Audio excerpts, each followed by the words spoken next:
23절로 24절 같이 한번 읽겠습니다. 저가 이르러 하나님의 은혜를 보고 기뻐하여 모든 사람에게 굳은 마음으로 주께 붙어 있으라 권하니 바나바는 착한 사람이요 성령과 믿음이 충만한 자라. 이에 큰 무리가 주께 더하더라. 아멘. 오늘은 이 사도행전 11장 19절로 29절에 나와 있는 말씀들을 가지고 교제를 좀 나눠보고자 합니다. 본문의 내용은 이제 우리 그 주제의 구절은 23절로 24절을 주제의 구절로 정했고, 제목은 이 가운데 나와 있는 제가 생각할 때 우리 성도님들하고 나눠야 될 중요한 단어는 굳은 마음으로 주께 붙어 있어야 한다 하는 것이 중요한 포인트여서 제목을 이렇게 정하였습니다.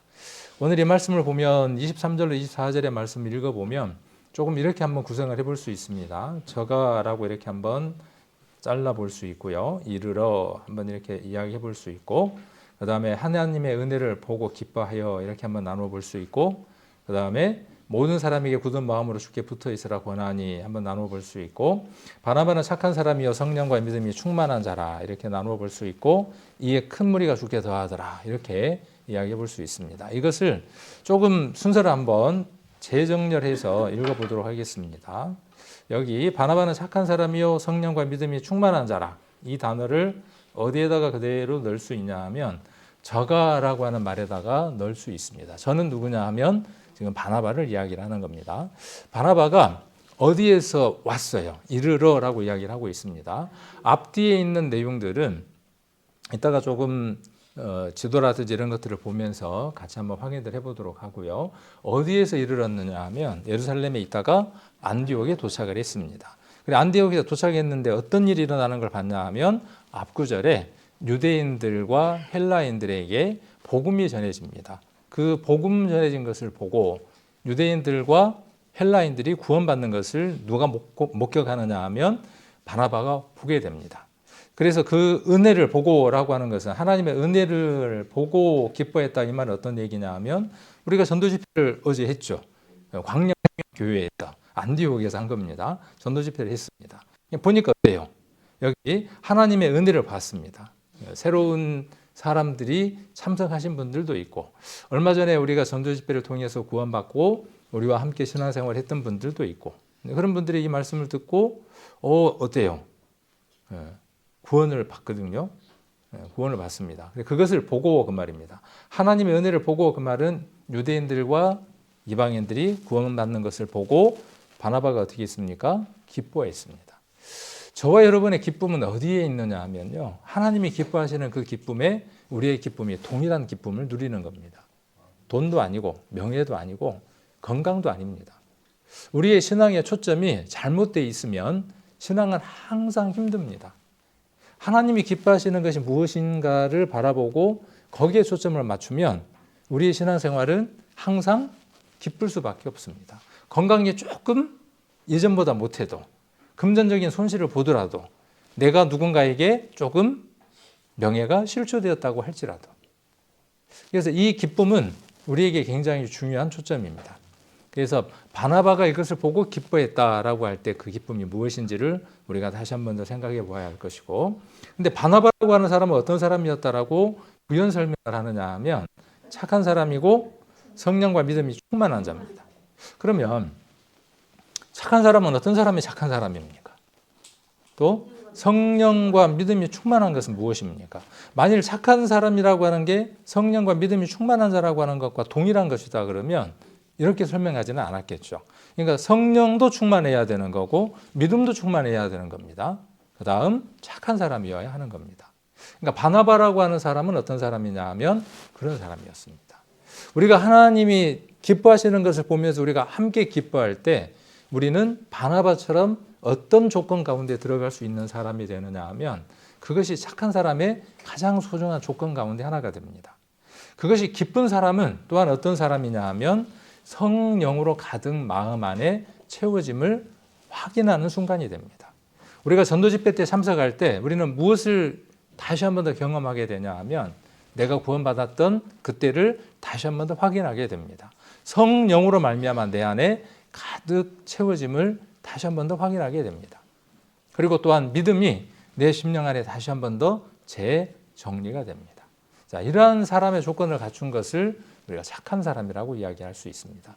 이 착하다고 하는 것은 도덕적이고 윤리적인 개념의 착한 사람을 이야기하는 것이 아니라는 것을 우리가 이해할 필요가 있습니다. 그래서 이 말씀을 이렇게 한번 제가 볼게요. 바나바는 착한 성령과 믿음이 충만한 자가, 바나바라고 하는 착한 사람이요 믿음이 충만한 자가 이르러 하나님의 은혜를 보고 기뻐하여 모든 사람에게 큰 마음으로 주께 붙어 있으라 권하니. 자, 그리고 이에 큰 무리가 주께 더하더라. 이렇게 이 성경을 읽을 수 있습니다. 그래도 전혀 문제 안 됩니다. 제가 성경을 바꾼 거 아닙니다. 성경을 제가 바꾼 건 아니에요. 저라고 하는 곳에다가 이렇게 한번 대입을 시켜볼 수 있습니다. 왜 제가 이렇게 뒤에 있는 것을 저라고 하는 것에다가 이렇게 넣었냐 하면 누가 권면하느냐, 누가 권하느냐 하는 것은 큰 무리가 주께 더하는 것과 연관이 있습니다. 전도 집회 누구나 할 수 있습니다. 그렇습니다. 그리고 누구나 해야 합니다. 여러분들이 하실 수 있어야 합니다. 어려울 텐데. 그렇게 준비되어져야 할 수 있습니다.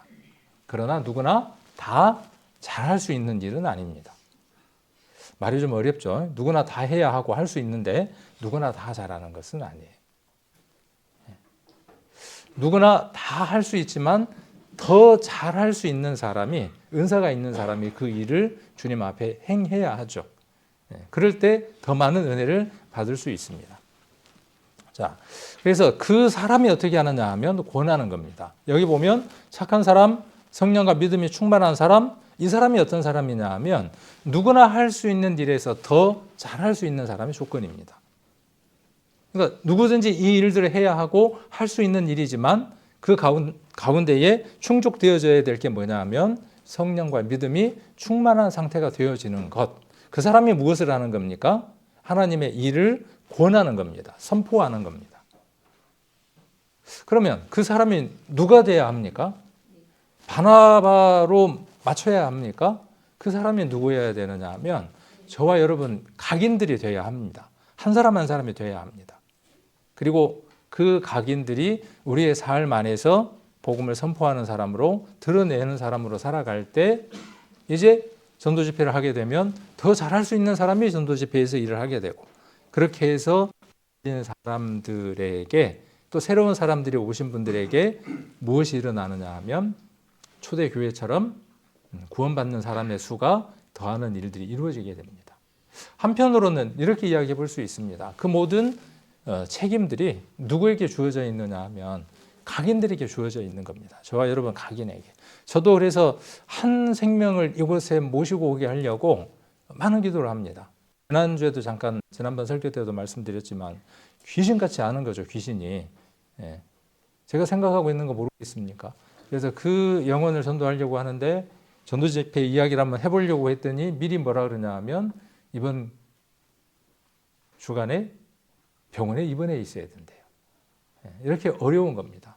그러나 우리의 삶들을 통해서 우리가 그들을 충분히 말씀을 들을 수 있을 때까지 밭갈이를 하고 데리고 온다면, 그러면 이 가운데 어떤 일이 일어나느냐 하면 주께 큰 무리가 더하는 그 일들이 이루어지게 됩니다.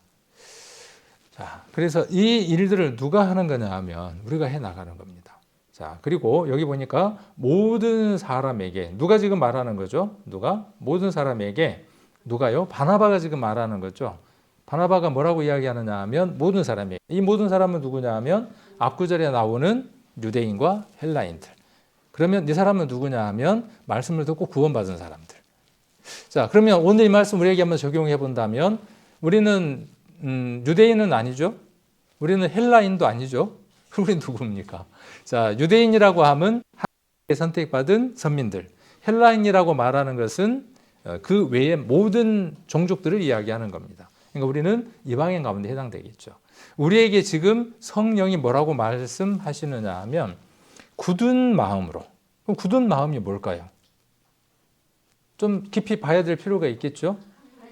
굳은 마음. 굳은 마음이 뭘까요? 그러니까 여러분 안에 굳은 마음이라고 할 때 많은 생각들을 합니다. 그 모든 것들이 답이에요. 답입니다. 근데 오늘은 제가 여러분과 나누고자 하는 제 안에 느껴지고 배워진 것들을 나눠보려고 하는 거죠.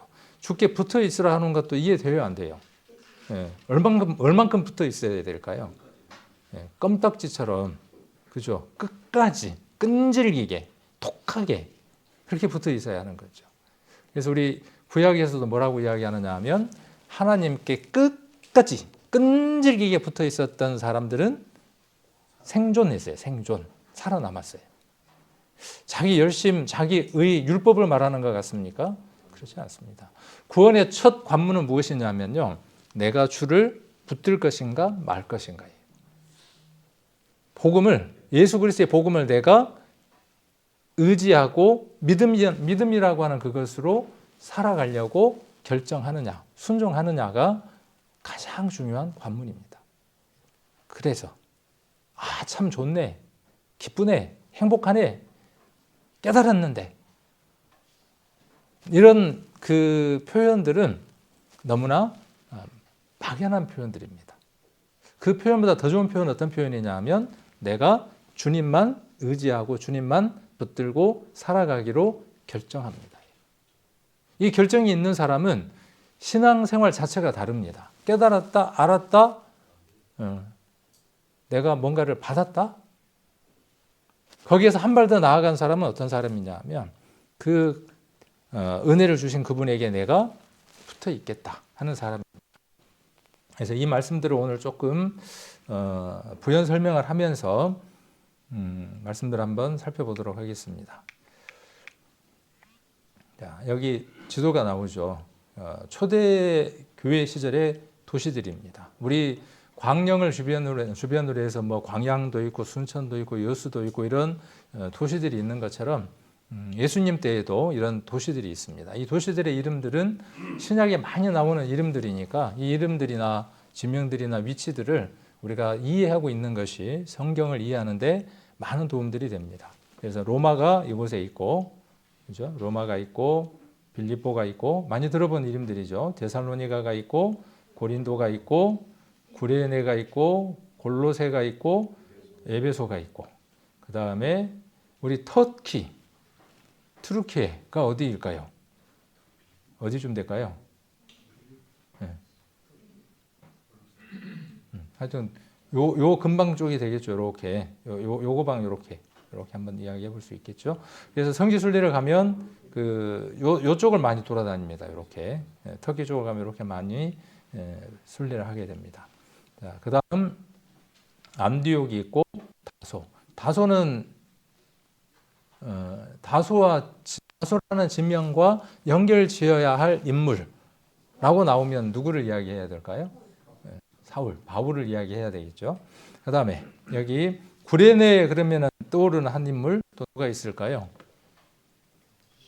시몬. 그러니까 이렇게 이제 지명들을 보면서 한번 생각을 해보면 성경들이 좀 더 재밌어집니다. 자, 그 다음 구브로는 키프로스라고 되어 있더라고요. 영어로는 사이프러스 이렇게 되어 있는데 우리 성경에는 구브로라고 이렇게 되어져 있습니다. 구브로 그러면 생각나는 인물 뭐 생각나는 사람이 없나요? 우리 동네가 아니라 그래요. 우리 동네가 아니어서 그렇거든요. 바나바를 꼭 잊어버리지 맙시다. 우리가 구브로 그러면 바나바는 어디 출신이냐 하면 구브로 출신입니다.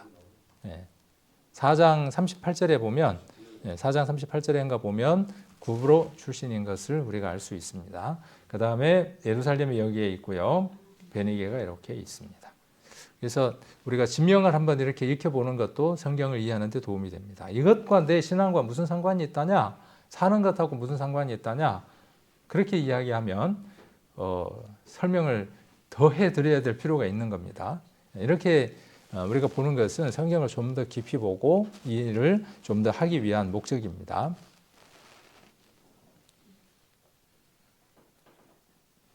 잠깐만요. 여기들이 지우개로 지워져야 되는데 안 지워지고 있네요. 자, 여기 19절 한번 보겠습니다. 사도행전 11장 19절 보시면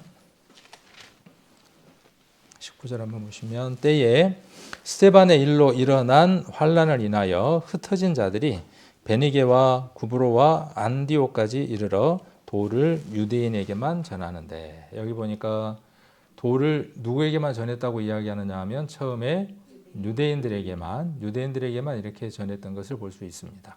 그래서 여기 지명을 한번 보니까 베니게가 나오죠. 베니게가 있고 그다음에 여기 구브로 섬이 있고, 자, 여기에 흩어졌던 사람들이, 자, 처음에 사도행전 1장에서는 성령이 강림할 때 다 어디로 모였었습니까? 1장을 보면 여기 구레네에 있었던 사람도, 구브로에 있었던 사람들도 어디로 모였었죠?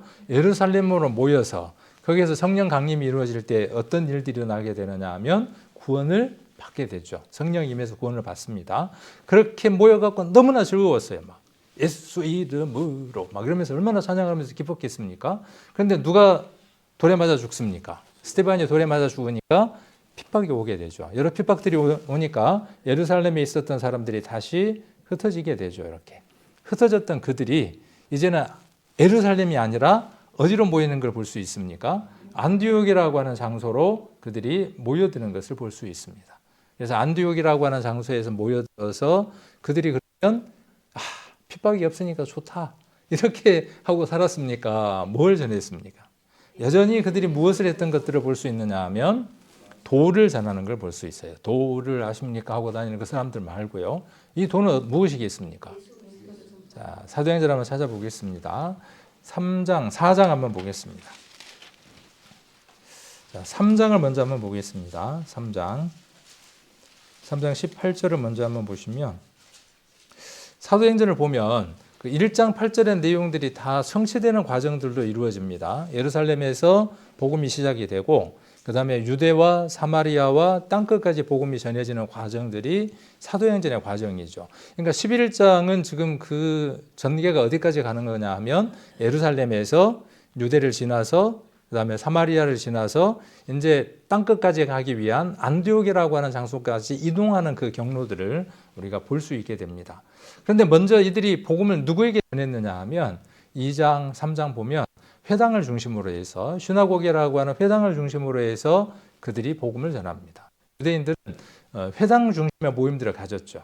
그래서 그 회당에서 모여서 무엇을 먼저 이야기하느냐 하면, 너희들이 십자가에 못 박히게 한 그 예수님이 바로 누구냐 하면 구약에 설명되어져 있는 구세주이고, 우리가 전도집회 때 마지막 이야기하는 것처럼 그분이 너희의 모든 죄를 다 가지고 가신 분이다. 너희가 십자가에 못 박은 그 죄를 회개하고 구원을 받으라고 이야기를 합니다. 그 내용이 2장 38절도 기록되어 있습니다. 2장 38절 한번 보겠습니다. 37절, 저희가 이 말을 듣고 마음에 찔려 베드로와 다른 사도들에게 물어 가로되 형제들아 우리가 어찌할꼬 하거늘. 그러니까 유대인들에게 전해지는 내용들을 우리가 여기에서 충분히 정보를 얻을 수 있습니다. 형제들아 라고 이야기를 해서 그 대상이 유대인 있는 것들을 볼 수 있습니다. 38절, 베드로가 가로되 너희가 회개하여 각각 예수 그리스도의 이름으로 세례를 받고. 이 회개는 어떤 겁니까? 앞에 너희가 십자가에 못 박여 죽였잖아. 36절에 누가 죽였습니까? 유대인들이 죽였잖아요. 그 죄가 누구에게 있다는 거예요? 형제가 너희들에게 있다는 거예요. 그러니까 어떻게 하라는 겁니까? 회개하라는 거예요. 이 회개는 우리가 전도 집회 때 이야기했던 우리들에게 말하는 회개하고는 양상이 다른 죄입니다. 이해가 되시죠? 이 내용들이요. 유대인들에게 복음을 전한 겁니다.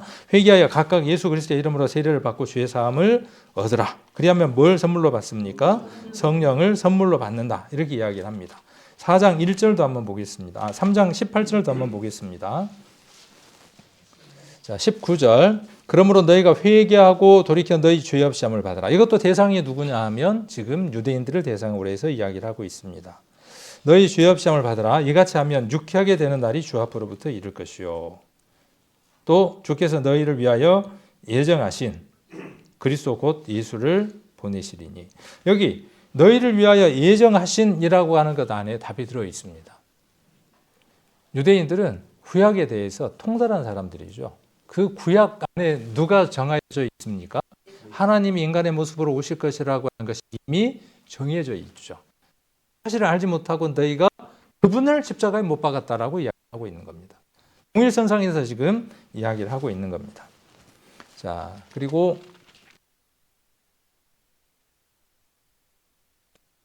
사도들이 백성에게 말할 때에 제사장들과 성전 맡은 자와 사두개인들이 이르러 백성을 가르침과 예수를 들어 죽은 자 가운데에서 부활하는 도 전함을 싫어하매.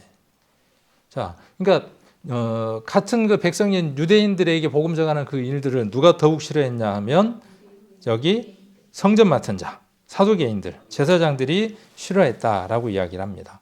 그래서 유대인들에게 뭘 전한 겁니까? 아까 우리 본문 속에서 무엇을 전했습니까? 유대인들에게만 뭘 전했습니까? 도를 전했다고요. 어떤 도를 전했다고요? 구약에 예언되어져 있는, 예정되어져 있는, 그렇죠? 구약에 예정되어져 있는 그분이 육신이 되어서 이 세상에 오실 것이다. 그분이 너희 죄를 위해서 십자가에서 못 박힐 것이다. 고린도전서 15장에 기록되어 있는 대로, 성경대로 너희 죄를 위하여 그리스도께서 십자가에 못 박힐 것이다. 그리고 그분은 십자가에 못 박힌 것으로 끝나는 것이 아니라 무덤을 열고, 오늘 찬양했던 것처럼 무덤을 열고 그분은 부활하셨다. 그 부활은 그분만의 부활이 아니라 너와 나의 영원한 부활이 되어질 것이다. 그것이 어디에 기록되어져 있다? 너희 자세하게 읽었던 구약 속에 들어있다는 것이 지금 11장 앞에 유대인들에게 전했던, 아까 어디에서 왔던 사람들, 베니게와 구브로에 있었던 사람들이 와서 안디옥에서 누구에게? 유대인들에게 지금 그렇게 복음을 안디옥에서 전했다는 것이죠. 그러니까 안디옥이라고 하는 장소가 아주 특별한 것을 우리는 이 성경을 통해서 한번 발견해 볼 수 있습니다. 자, 그 다음 조금 더 넘어가서 이제 사도행전 몇 장을 11장 20절 한번 봅니다. 11장 20절에는 또 다른 지명이 반복되면서 나오고 있습니다. 11장 20절에 그 중에 구브로와 구레네 몇 사람이 안디옥에 이르러, 자, 아까는 베니게와 구브로와 안디옥까지 이르러 이렇게 지금 이야기를 했고, 구브로와 구레네 사람 몇 사람이 안디옥에 이르러. 자, 이 구브로니까 바나바의 영향을 받은 누군가였을 수도 있고 그렇겠죠. 바나바라고 하는 사람이 구원을 받고 구브로에서 얼마나 많은 복음들을 이야기를 했겠습니까? 그리고 구레네 사람 시몬이라고 하는 사람이 구레네에서 얼마나 예수님에 대한 얘기들을 많이 했겠습니까? 우리는 이런 그 상상들을 합리적으로 해볼 수 있게 되죠. 구레네 사람은 어떤 일을 경험했습니까? 무슨 일로 예루살렘에 왔는지는 모르지만 억울하게도 분하게도 잡혀서 예수님의 십자가를 대신 지고 예수님의 그 무거운 걸음에 한번 동참해 보았던 유일한 인물. 그렇죠. 그러나 그 유일한 인물은 이제 누구의 삶이 되어져야 되느냐 하면 우리의 삶이 되어져야 되는 거죠. 구레네 시몬이라고 하는 사람은 아주 특별한 정보를 우리에게 주는 겁니다. 예수 그리스도의 십자가를 져야 하는 그 구레네 시몬이 있었던 것처럼 우리도 그 십자가를 지고 그 길을 또 가야만 하는 것들로 살펴볼 수 있죠. 그래서 구레네 사람 시몬. 자, 여기 보니까 헬라인에게도 누가 이제 전하기 시작하는 거죠. 아까는 그 흩어졌던 사람들이 와서 안디옥에서 유대인에게 복음을 전했고, 또 여기는 어디 사람들이, 여기 구브로 섬에 있는 사람, 그 다음에 구레네에 있는 사람, 그 사람들이 어디까지 와서? 안디옥까지 와서. 그렇죠. 근데 이건 무엇 때문에 이런 일들이 이루어질 수 있었다라고 사도행전에 말하느냐 하면 스데반의 죽음이 이 일을 불러왔다라고 이야기를 하는 거죠. 그러니까 스데반의 죽음은 무익한 거예요, 유익한 거예요. 복음이 확산될 수 있도록 그의 죽음은 아주 유익한 죽음이죠. 그리스도의 죽음이 만방에 복음이 전해질 수 있도록 그 역할들을 했다면 스데반의 죽음은 이제 예루살렘에 묶여 있었던 그 복음이 성경의 기록대로 유대와 사마리아와 땅끝까지 갈 수 있도록 그 역할들을 해주는 장소가 안디옥이 되어지는 겁니다. 자, 구레네 사람, 구브로와 구레네 사람 몇 사람이 안디옥에 이르러 헬라인에게도 뭘 전합니까? 말하여라고 이야기를 합니다. 제가 이렇게 구분하는 이유가 있기 때문에 그래요. 유대인들에게는 뭘 전했습니까? 도를 전했습니다. 근데 헬라인에게는 어떻게 했습니까? 말을 하였어요. 말을 하였습니다. 왜 이렇게 구분하고 있을까요? 안디옥에서는 복음이 선포될 때에 두 패턴의 설교 방식이 있었던 것을 우리는 사도행전을 통해서 알 수 있습니다. 첫 패턴은 무엇이냐 하면 유대인을 향한 특화된 복음입니다. 그렇겠죠? 지금식으로 이야기를 하면 교회를 오랫동안 다녔던 사람들이 있어요. 하나님이 누구인지 잘 알아요. 성경 내용도 잘 이해를 해요. 죄가 뭔지도 알아요. 자, 그런 사람들에게는 누구만 잘 설명을 해주면 되겠습니까? 예수님이 누구인지에 대해서 설명해 주면 되겠죠. 자, 그런 격이 유대인들에게도 라고 설명을 할 수도 있습니다.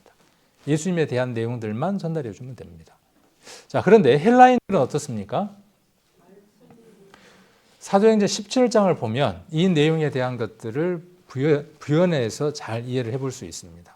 자, 아레오바고 위에서 바울이 무엇을 선포합니까? 헬라인들에게. 그렇죠?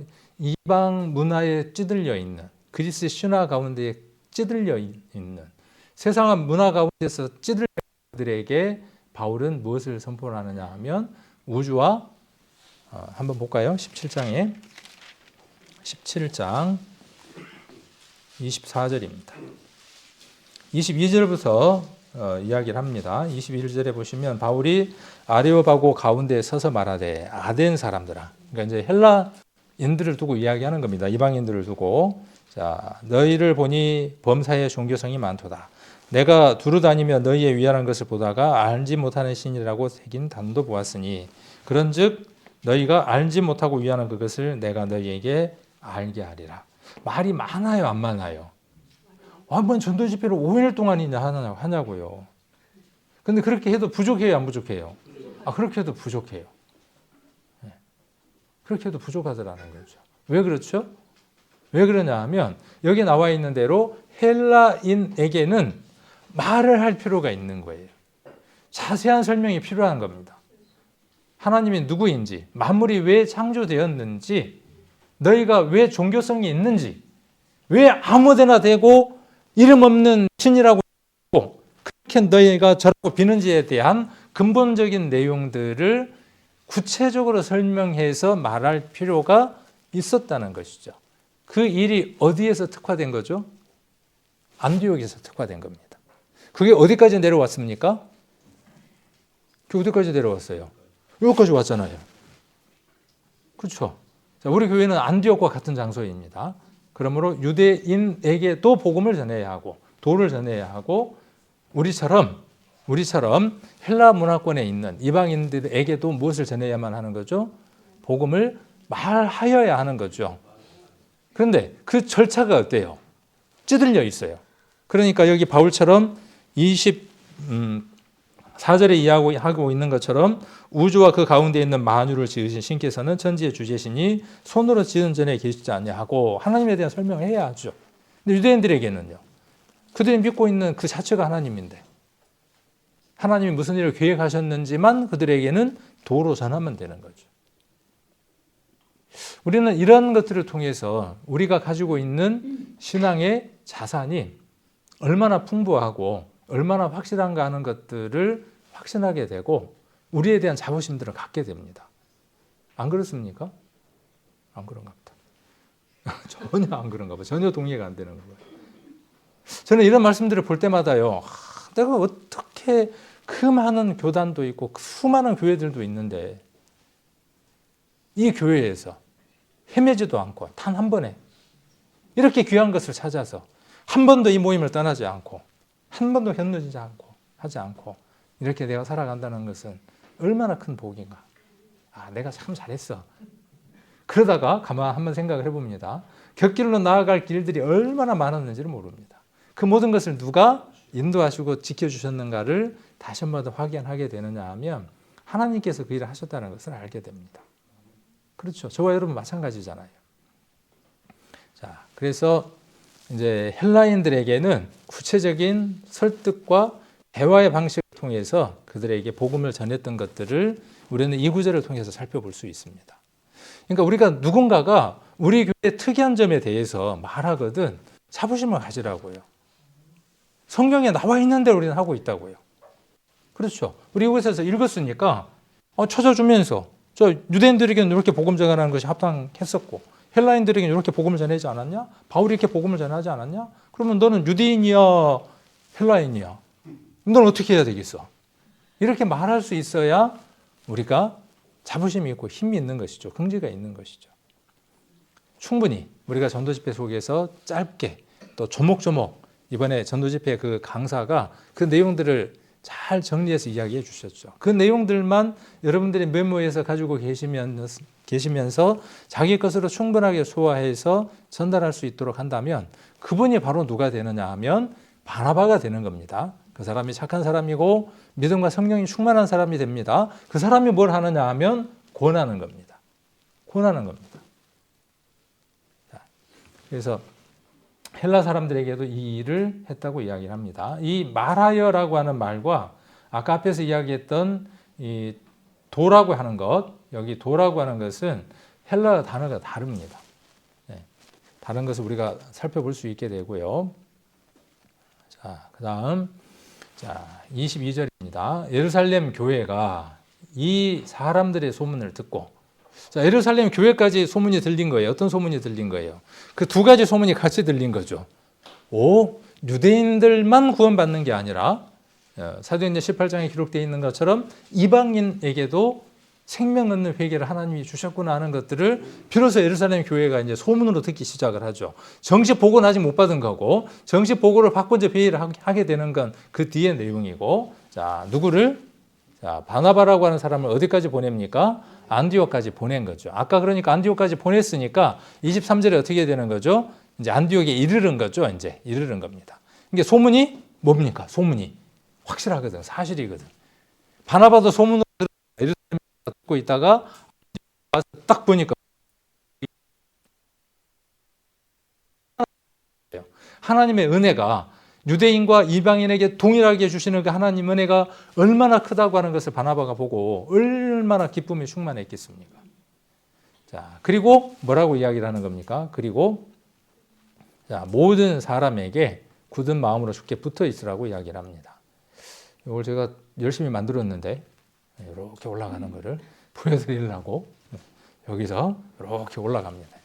금방 올라갔지만 한참 올라갔겠죠. 뭐 지금처럼 버스 타고 가는 것도 아니고 자가용으로 가는 것도 아니고 올라가면서 많은 생각을 하면서 올라갔겠죠. 바나바 안에.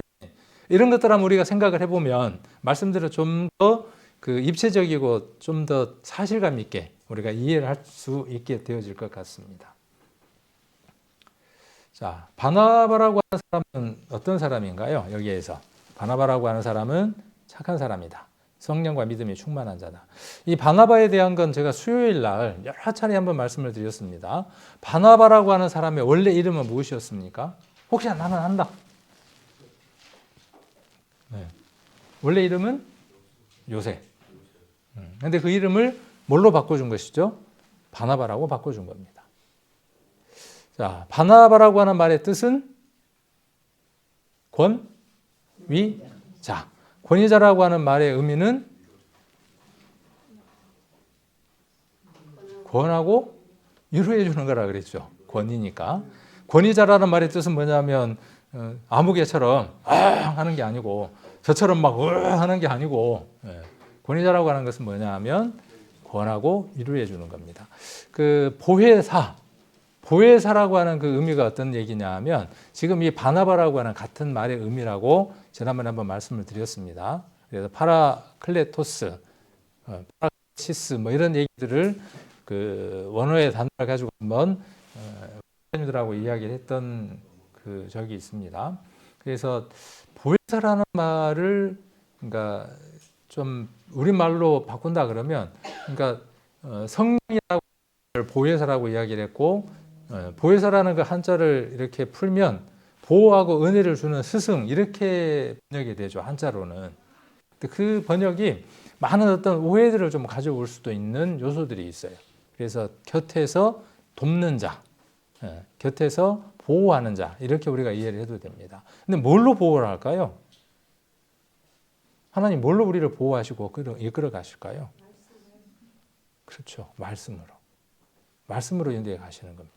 그러면 말씀을 읽지 않고 말씀을 듣지 않는다는 것은 무엇을 우리가 하나님에게 드러내는 메시지가 되는 거죠? 하나님의 인도하심 저는 필요 없어요. 그러니까 이렇게 이야기를 해도 돼요. 말씀을 읽지 않는 것, 예배에 참석하지 않는 것은 가장 그냥 1차원적으로 뭐라고 이야기할 수 있느냐 하면 그 하나님의 인도하심에 거절하는, 거부하는 의미들이 되는 겁니다. 적은 죄일까요? 큰 죄일까요? 큰 죄죠, 큰 죄. 큰 죄인 겁니다, 이것은. 그래서 이런 부분들을 우리가 다시 한 번 더 잘 정리를 해볼 필요가 있습니다. 그래서 바나바라고 하는 이 인물은 그렇게 비견될 수 있도록, 그렇게 비유될 수 있도록 큰 일을 했던 사람들입니다. 저와 여러분이 어떤 사람이 되어야 할까요? 바나바에게 우리가 이룰 수 없을까요? 그렇지 않습니다. 우리는 바나바에게 이룰 수 있습니다. 왜 이룰 수 있습니까? 우리가 힘쓰고 노력하고 애쓰면 거기에 도달할 수 있습니까? 죽었다 깨어나도 우리는 도달할 수 없습니다. 바나바처럼. 힘쓰고 애써서 도달할 수 없습니다. 그러나 왜 가능하다고 제가 말씀을 드리느냐 하면 바나바 안에 있는 성령과 저와 여러분 안에 있는 성령은 동일한 분이기 때문에 그렇습니다. 그 성령이 바나바에게 그 일을 행하게 하셨고 바나바는 자기 자신을 내어드려서 거기에 도달한 겁니다. 저와 여러분 바나바의 차이는 어디에서 갈리느냐 하면 나를 얼만큼 내어 놓느냐에 달려 있는 겁니다. 그래서 우리는 바나바처럼 바나바가 우리의 목적이 아니고 바나바처럼 그의 안에 있는 성령에 민감하게 반응하고 순종할 수 있는 사람이 되는 것이 하나님 앞에 우리의 큰 도전이 되어져야 합니다. 그래서 위로자라는 말도 있고 변호자라는 말도 있고 돕는 자, 중보자, 상담자 이런 여러 내용들이 그 바나바라고 하는 이름과 이렇게 그 바꿔서 대체해서 이렇게 우리가 쓸 수 있는 이름들이 됩니다. 자, 큰 무리가 죽게 더하더라 그랬습니다. 큰 무리가 주님에게 더했어요. 어떻게 하니까 큰 무리가 죽게 더했습니까? 우리가 전도 집회를 했습니다. 큰 무리가 죽게 더해졌어요? 안 더해졌어요? 아쉽지만 안 더해졌어요. 그러면 필요 충분 요소가 아직 충족되지 못했다는 것이죠. 그러면 어떻게 해야 할까요? 그게 저와 여러분의 과제인 거예요. 어느 한 사람에게 주어지는 과제가 아니라 이제 이 말씀을 듣는 각인들에게 주어진 과제가 무엇이냐 하면 왜 아직 큰 무리가 이 교회 안에 더하지 못하는가에 대한 자문자답을 스스로 해볼 수 있어야 하는 것이죠. 이것을 충족시킬 수 있는 방법은 누가 지금 이야기하고 있는 거죠? 바나바가 지금 이야기하고 있는 거죠. 어떻게 하면 된다고 말하고 있습니까? 바나바가 지금 권하는 거예요. 어떻게 하면 큰 무리가 죽게 할 수 있는가에 대한 답을 바나바가 오늘 이야기를 하는 거죠. 어떻게 하면 그 죽게 더 큰 무리가 더할 수 있는가에 대한 답을 이야기를 하고 있습니다. 그것이 무엇입니까? 자, 모든 사람에게 굳은 마음으로 해요. 굳은 마음. 이 굳은 마음이 어떤 마음일까요? 에스겔서에 기록되어 있는 대로 굳은 마음, 딱딱한 마음?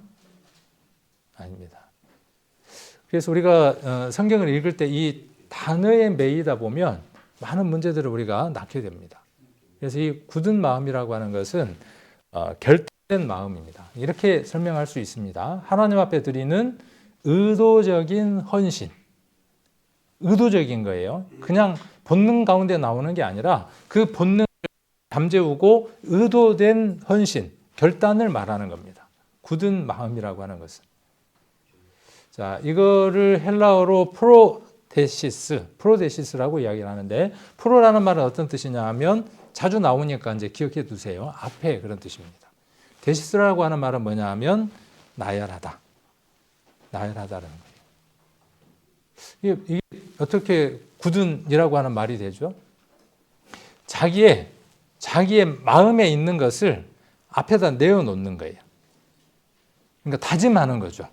그렇죠. 다짐하는 거예요. 그런데 자기만 하는 겁니까? 다른 사람이 들을 수 있도록 하는 겁니까? 요건 다른 사람이 느낄 수 있도록, 드러날 수 있도록 내가 의도적으로 끄집어내 놓는 거예요. 그러니까 결단이에요. 선언이에요. 선언.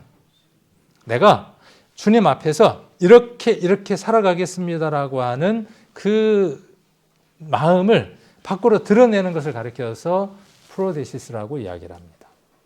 이 프로데시스라고 하는 말은 구약의 진설병이라고 하는 그 구약의 히브리어 단어를 신약에서 번역한 단어가 어떤 단어냐 하면 프로데시스입니다.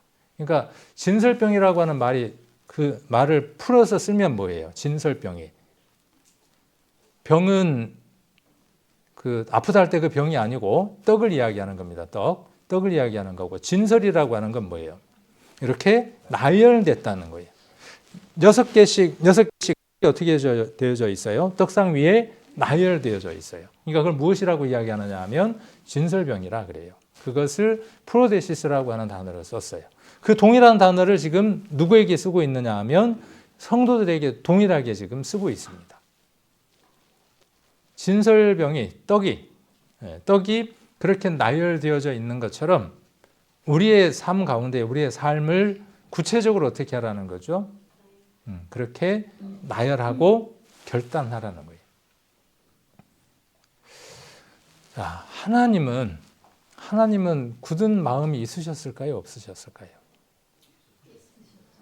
자, 이렇게 이야기할 수 있습니다. 하나님의 그 굳은 마음의 표현이 말씀입니다. 그렇죠?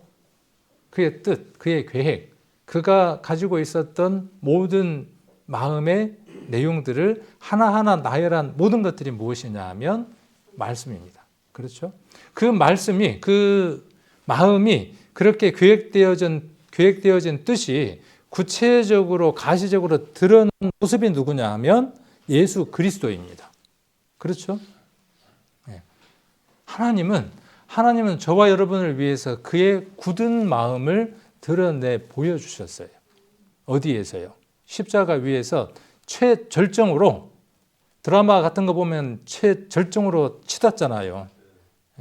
그런 것처럼 하나님의 그 사랑이 최절정으로 치달은 그 순간이 어디냐면 십자가 위에서의 그 사건이에요. 그것은 무엇을 우리에게 드러낸 사건이냐 하면 우리를 향하신 그의 굳은 마음, 결정된 마음, 그 모든 것들을 우리에게 드러내 보이신 사건이에요. 그것을 우리가 언제 들었습니까? 어제 들었고, 우리가 처음 주님을 만났을 때, 주님께 돌이켰을 때 그분을 만나서 그렇게 우리가 보았죠. 에베소서를 한번 보겠습니다. 에베소서 1장.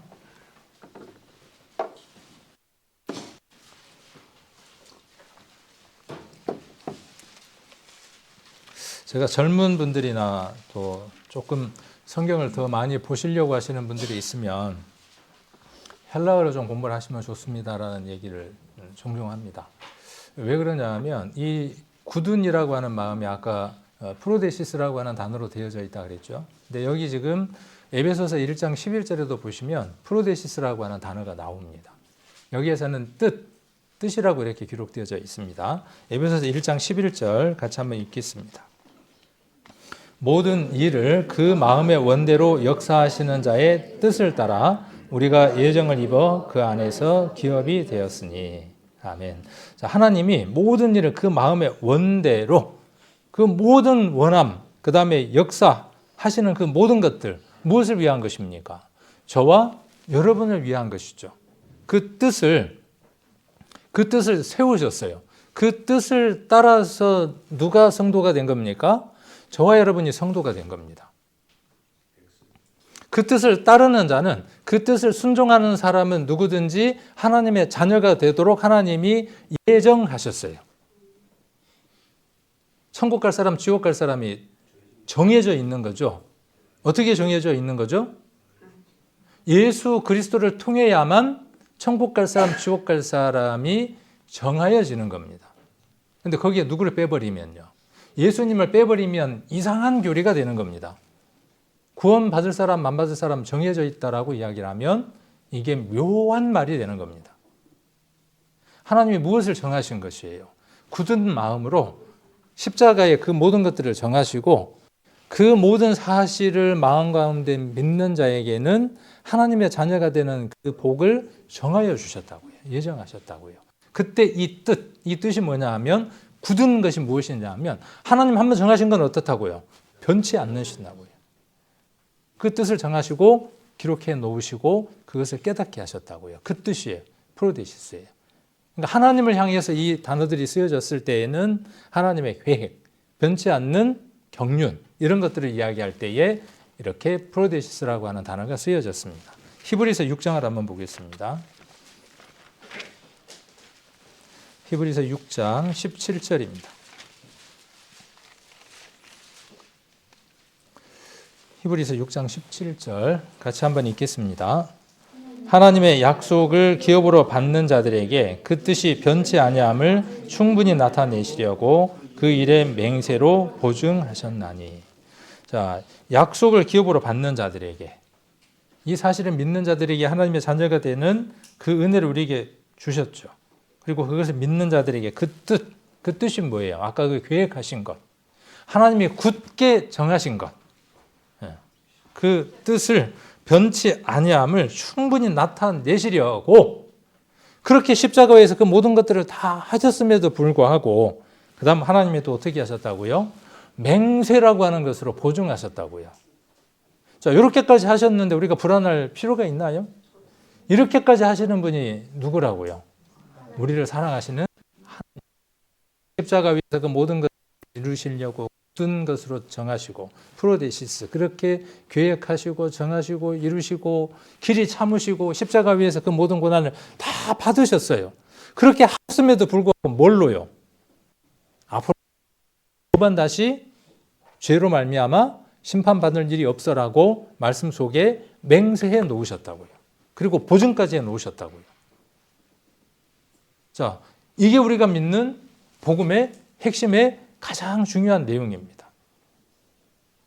자, 그렇게 굳은 마음이에요. 그러니까 이제 우리는 이 마음으로죠. 하나님의 마음이 우리 안에 부음받았으니까 우리는 이 마음으로 우리가 누구에게 붙어 있는 거죠? 하나님에게 주께 붙어 있는 겁니다.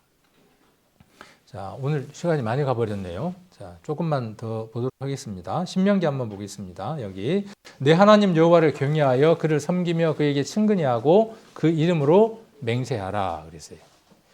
우리 정선민 집사님은 짧고 명확하게 설교를 마쳤는데 저는 그게 잘 안 돼요. 그래서 길게 지루하게 이렇게 지금 이야기를 합니다. 자, 내 하나님 여호와를 경외하며 그를 섬기며 그를 친근히 하고 그 이름을 맹세하라 그랬어요. 왜 그를 섬기고 왜 그를 친근히 해야 할까요? 혹시 이 답을 아시는 분? 누구를 위한 건가요? 하나님을 잘 섬기면 하나님이 기뻐하시니까 그렇게 해야 할까요? 자, 신명기 안에 답이 나와 있습니다. 신명기 10장 다시 한번 여기 한번 찾아보겠습니다. 신명기 10장 12절입니다. 10장 12절. 10장 12절, 13절만 같이 한번 읽겠습니다. 신명기 10장 13절. 내가 오늘날 내 행복을 위하여 내게 명하는 여호와의 명령과 규례를 지킬 것이 아니냐. 자, 모든 말씀에 나와 있는 율법들을 하라 하지 마라는 우리를 구속하기 위한 게 아니라 누구를 위한 거냐 하면 저와 여러분의 행복을 위한 거라는 사실이에요. 그러니까 여러분들은 말씀을 읽음으로써 하라 하지 마라고 하는 그것들을 하고 하지 않음으로 말미암아 하나님을 기쁘게 해드리는 목적이 있는 게 아니라 그 모든 것들은 누구를 위한 거라는 거예요. 우리 행복을 위한 거라는 거예요. 예수 그리스도를 믿음으로 말미암아 그분을 먹음으로 말미암아 우리가 무엇을 얻게 되느냐 하면 행복을 얻게 되는 겁니다. 자, 그 구체적인 내용들은 이렇게 여호수아가 말하고 있죠. 그래서 첫 번째가 뭐냐 하면 하나님을 사랑하라 하는 거죠. 첫 번째가 하나님을 사랑하는 겁니다. 두 번째가 뭐냐 하면 그 길로 늘 행해야 합니다. 그 길 가운데 있어야 하고 그 다음 뭘 해야 합니까? 계명을 지켜야 하는 겁니다. 그리고 하나님을 어떻게 하는 거죠? 친근히 친밀히 하는 겁니다.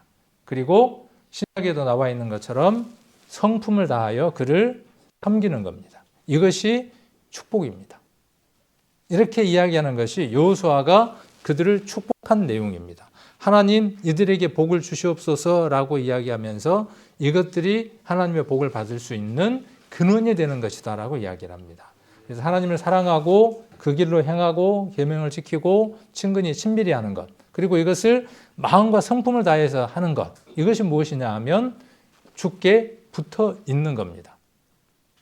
밧줄로 꽁꽁 붙어 있는 게 아니라 이렇게 하는 게 주께 붙어 있는 거예요. 굳은 마음이라고 하는 것은 우리에게는 굳은 마음이 있을 수 없어요. 하나님이 우리를 향한 그 사랑을 우리 안에 비춰질 때 그때 하나님과 같은 마음, 계획, 굳은 마음들이 드러나게 됩니다. 그리고 이렇게 붙어 있게 됩니다. 시편 148편 14절에 보시면 저가 그 백성의 뿔을 높이셨으니 저는 모든 성도 곧 저를 친근히 하는 이스라엘 자손의 찬양거리로다. 할렐루야. 성도라는 말 뜻이 뭐죠? 거룩한 무리, 구별된 무리, 뭐 여러 의미로 우리가 이야기를 하죠. 근데 오늘 하나를 더 합시다. 그동안에 우리가 성도라고 하는 개념 안에 이러이러한 개념을 갖고 있었다 그러면 오늘은 하나 더 하게 해요. 뭘 플러스 해야죠? 그렇죠. 성도라는 말은 무슨 뜻이냐 하면 하나님을 친근히 하는 사람의 준말이 성도로 하나 더 하라고요. 예. 거룩한 무리, 그렇죠. 구별된 삶을 사는 사람, 오늘 또 하나 뭐죠? 하나님을 친밀히 하는 사람.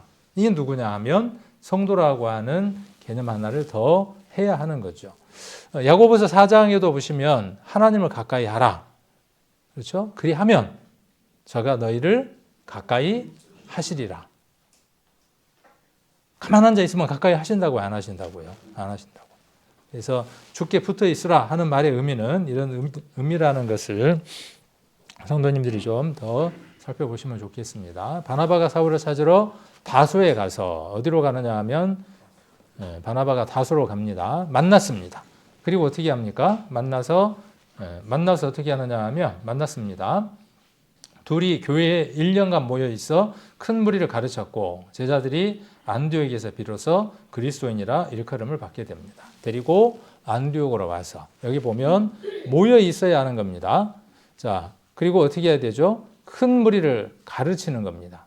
자, 그랬을 때 그들이 비로소 어떤 사람들이 되어지느냐 하면 그리스도인이라 일컬음을 받게 됩니다. 구원받는 그날부터 그들이 그리스도인이라고 칭을 받고 들려지기도 하지만 지금에 와서는 근데 무엇이 필요함을 여기에서 이야기하느냐 하면 1년이라고 하는 시간적인 것들을 우리가 이야기를 할 수 있죠. 교회에 오면 이 교회 안에서 우리는 무엇을 배워야 하느냐 하면 여기 둘이 가르쳤다 그랬죠. 가르쳤습니다. 교회에 오면 어떤 곳이냐 하면 가르침을 받는 곳입니다. 세상의 때들, 세상의 물들, 세상의 방식들, 세상에서 살아왔던 모든 그 개념들을 말씀으로써 가르침을 받아 버릴 수 있는 삶들이 이루어져야 비로소 어떤 루틴, 어떤 패턴이 만들어지느냐 하면 비로소 누구 모습이 나타나느냐 하면 세상의 때가 빠지고 사단의 때가 빠지고 죄악의 때가 빠져서 조금 어떤 모습이 드러나기 시작하는 거죠. 예수쟁이의 모습이 나오는 거예요. 이 그리스도인이라는 말은 초기에는 조롱거리로 썼던 말입니다. 하는 짓들 보면 꼭 옛날에 그 예수하고 똑같네. 그런 말입니다. 그러나 지금은 자랑스러운 말이 됐죠. 저와 여러분은 어떤 사람들이어야 되느냐 하면 세상 사람들에게 야, 저 예수쟁이 말은 잘한다마는 이 아니고 말은 잘한다마는 아니에요. 야, 정말 예수 믿는 사람들은 저렇게 예수님처럼 희생하고 자기 자신을 내어주고 주님처럼 살아가는 사람들이구나 하는 그 삶들이 이루어져야 하는데 그것은 그냥 이루어진다고요? 가르침을 통해서 이루어진다고요? 모여서 가르침을 받을 때 이루어진다고요? 그러니까 교회 안에는 무엇이 있어야 하는 거죠? 세상의 것이 무엇인지에 대한 잘못된 것에 대한 얘기가 제시되어야 하고 그것이 어떻게 개선되어져야 되는가에 대한 얘기들이 이 모임 안에서 이루어져야 한다고요. 그래서 지난번에 제가 첫 번째 하나 제시했습니다. 수요일 날 험담하지 말라고 하는 것 하나 제안을 했습니다. 세상은 그렇게 해도 괜찮아요. 그러나 교회는요, 성도는 말에서 먼저 달라지는 사람이 돼야 돼요. 제가 해보니까 참 어렵더라고요. 의식적으로 그걸 표를 두고 해보려고 하니까요, 너무나 어려워요. 금방 원래대로 돌아가 버립니다.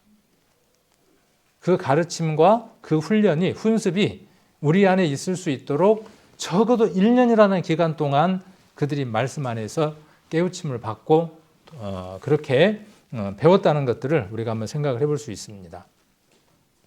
자, 오늘은 만찬에 관한 말씀들을 한번 보도록 하겠습니다. 이 만찬도 오늘 무엇하고 관련이 있느냐 하면 프로데시스라고 하는 단어하고 관련이 있습니다. 그렇죠? 딱 머릿속에 떠오르죠. 아까 진설병하고 무엇하고가 동일한 거예요. 지금 오늘 우리가 하는 이 만찬과 동일합니다. 초대교회의 만찬은 어땠냐 하면 이 만찬의 상이 준비되어 있고 어느 교회들도 지금 그렇게 하지만 앞으로 이렇게 나와서 많은 사람들이 보는 데에서 먹고 마십니다. 아까 많은 사람들 앞에 선포하는 그런 예식을 갖는 교회도 있습니다. 시간이 많이 걸리겠죠. 그래서 예배 이후에 따로 구원의 확신이 있는 사람들끼리 그렇게 만찬을 하는 교회들도 있습니다. 떡이 이렇게 진설되어져 있는 거죠. 먹으면서 무엇을 다짐하는 거죠? 만찬의 그 중요한 의미들이 어디에 있는 겁니까? 내가 이제는 세상 사람처럼 살지 않고 그리스도의 삶을 살겠습니다라고 다짐하는 시간이 되는 거죠. 자, 요한복음 6장 56절 58절 같이 한번 읽겠습니다. 내 살을 먹고 내 피를 마시는 자는 내 안에 거하고 나도 그 안에 거하나니 살아계신 아버지께서 나를 보내심에 내가 아버지로 인하여 사는 것 같이 나를 먹는 그 사람도 나로 인하여 살리라. 이것은 하늘로서 내려온 떡이니 조상들이 먹고도 죽은 그것과 같이 아니하여 이 떡을 먹는 자는 영원히 살리라. 자, 초대교회가 아니라 어제 우리가 봤던 것처럼 성소와 지성소가 있고 성소 안에 이렇게 진설병이 있고 그 다음에 분향단이 있고 그 다음에 금촛대가 있죠. 그리고 여기에 떡이 진설되어져 있죠. 이것은 하나님의 언약을 뜻하는 겁니다. 변치 않는 하나님의 언약, 말씀을 뜻하는 것이죠. 그래서 지금 우리가 떡을 먹는다는 무엇과 동일시될 수 있느냐 하면 하나님의 말씀을 먹는다와 동일시 되어질 수 있습니다. 구원받은 사람에게 이것이 동일시 되어질 수 있고 아직 구원받지 못한 사람들에게는 떡을 먹는다는 무엇과 동일시 될 수 있느냐 하면 그리스도의 복음을 마음 가운데 담는다가 떡을 먹는다와 동일시 되어질 수 있습니다. 그래서 이 진설병은 누구에 대한 예표이냐 하면 예수님에 대한 예표입니다.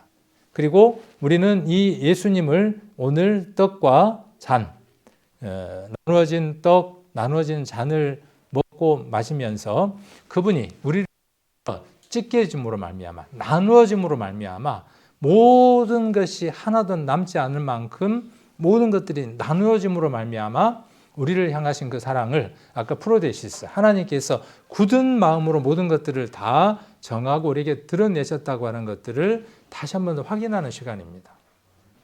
그러니까 나눠진 떡을 받으면서 여러분들은 무엇을 생각하셔야 되느냐 하면 그분의 뜻이 무엇이었는가를 다시 한 번 더 생각해 보셔야 합니다.